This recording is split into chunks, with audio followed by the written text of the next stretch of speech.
Yes, nongeye kubasuhuza abakunzi ba Ni Umukristo TV, amahema nakomeze kubana namwe. Ngewe nitwa David nk'ibisanzwe.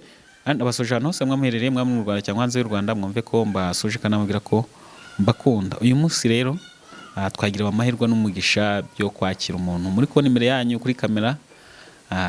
Mushoboka mudasanzwe mumubona, mushobora kwibaza ati nkagiye kutubwira iki, murabona ko ari urubyiruko.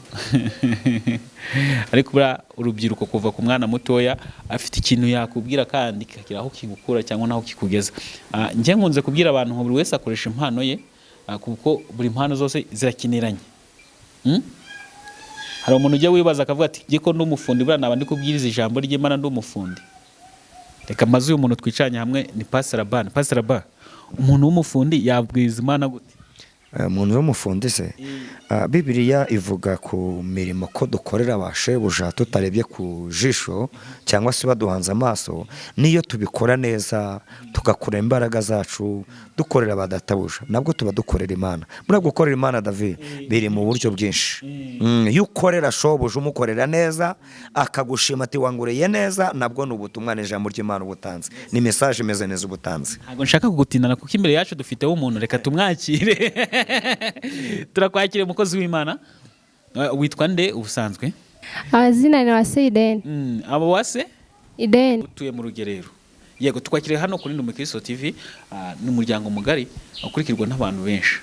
Urumva ko turi kuri Wambonye. Urumva umeze ute kugaragara hano hantu? Umeze neza, ndishimye cyane. Uyu munsi ni iki kintu watuzaniye rero? Uyu munsi tugiye kuririmbana. Tugiye kuririmba. Urumva uri tayari? Ndi tayari. Uri umuhanzi? Biri mu nzira. Biri mu nzira.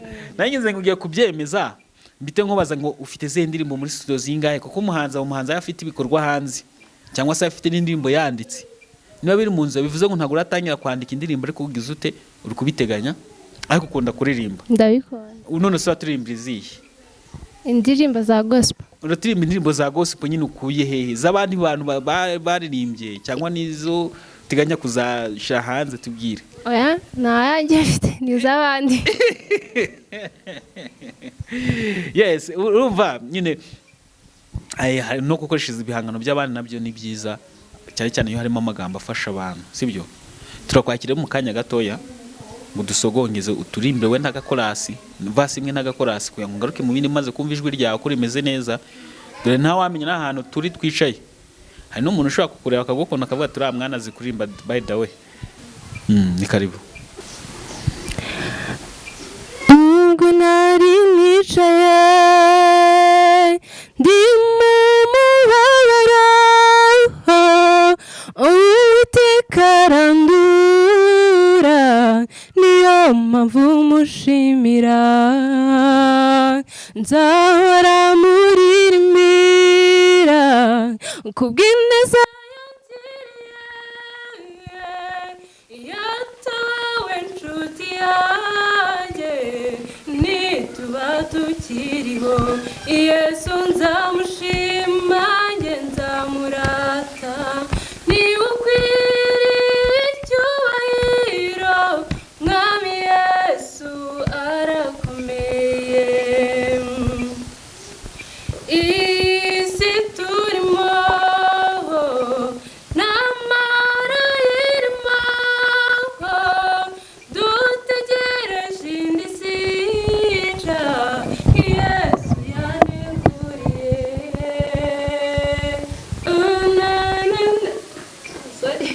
Nta kibazo, komerezaho, sibyo? Umwanzi Satani ahora arekereje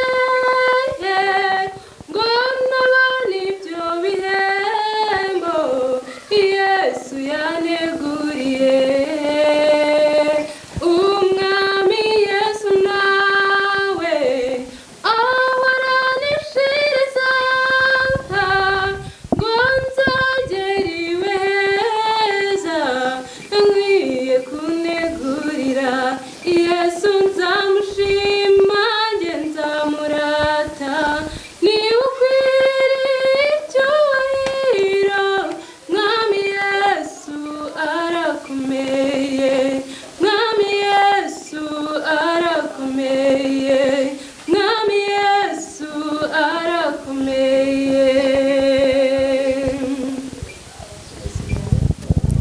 oya nta kibazo reka tubireke gutya sibyo, ahubwo reka tukubaze sibyo, reka tubireke gutya ntabwo urayisubiramo.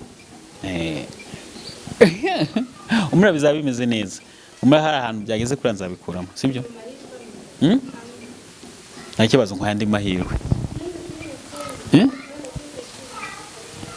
Oya nta kibazo nzabikuramo. Ndirimbi nta kibazo.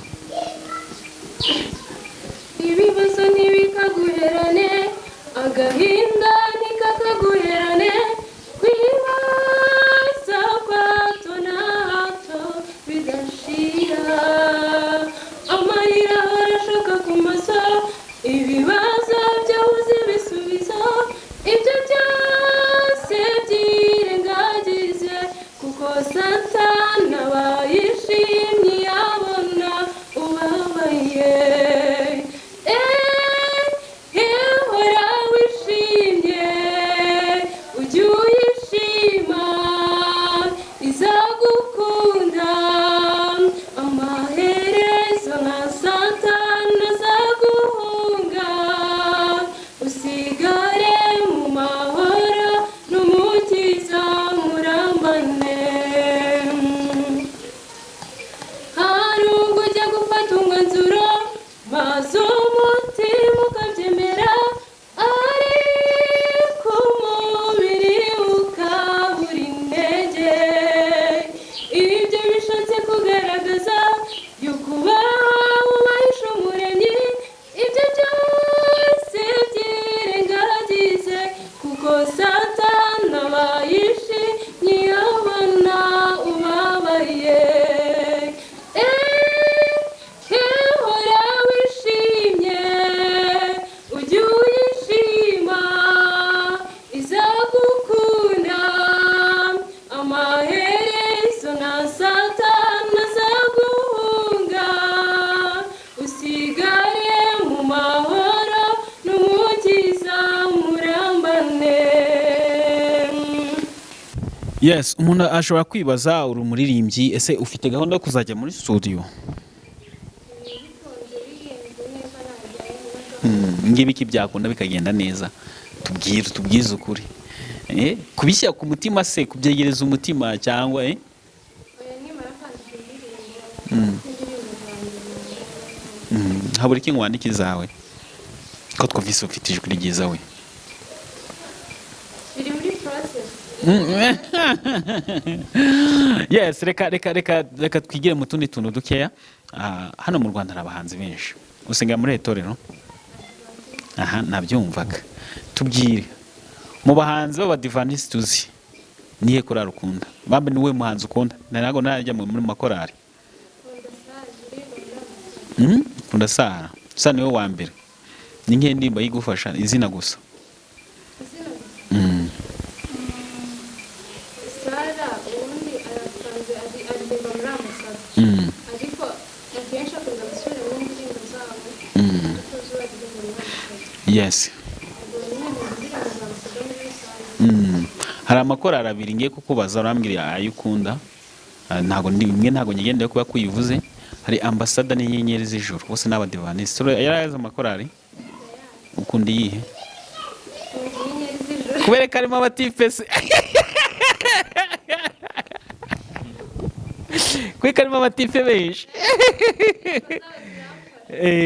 Niyo ndirimbo yabigufasha izina gusa. Coronavirus nawe yakugezeho. Muri rusange reka tuve none aho ngaho mu Rwanda, mu gihugu cyose cy'u Rwanda, ni ngoye muhanzi ufata nk'icyitegererezo kuri wowe?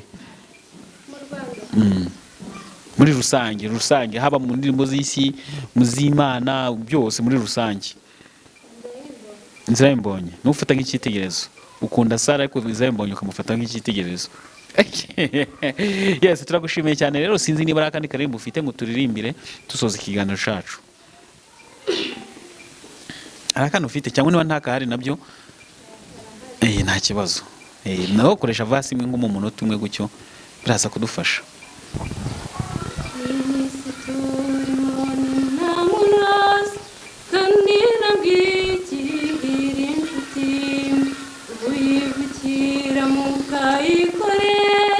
Ikakwitura kuba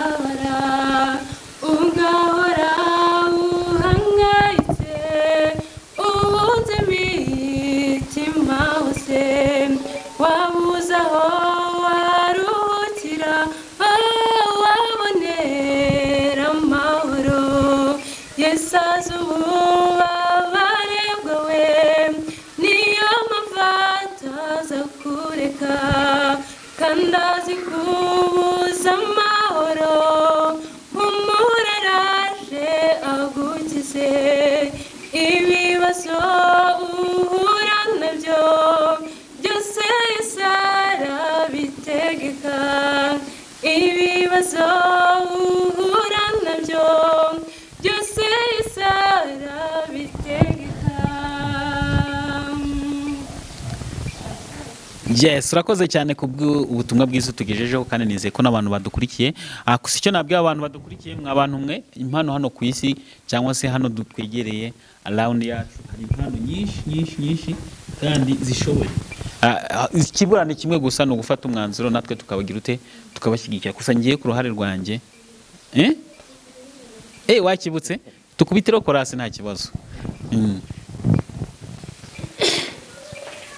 Zanjye shima rurema w'isi muririmbire ngifite uburyo mutabaze rukomeye n'isezerano yadusigiye nimukiringira wakomeye cyangwa umwana w'umuntu udakizwa uyu mwuka umushizemo imigambi y'isi irashira nimukiringira wakomeye cyangwa umwana w'umuntu udakizwa kuko uyu mwuka umushizemo imigambi y'isi irashira.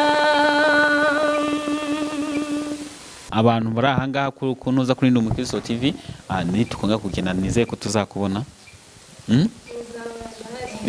Twizeye ko tuzakubona ugakomeza ukadufasha mu kuramya no guhimbaza kuko numvise ufite indirimbo nziza. Gusa ikintu nabwiye abo bantu hano ari abantu benshi bakeneye ko tubashyigikira. Gusa ku ruhande rwanjye njye nzaba ndi kumwe nawe nujya no kuba n'umuhanzi wanditse nzaba ndi kumwe nawe nujya muri studio uzampamagare zambwira ati none brother ko nagiye muri studio where are you come on I want your support nanjye nzamuhari ku bwawe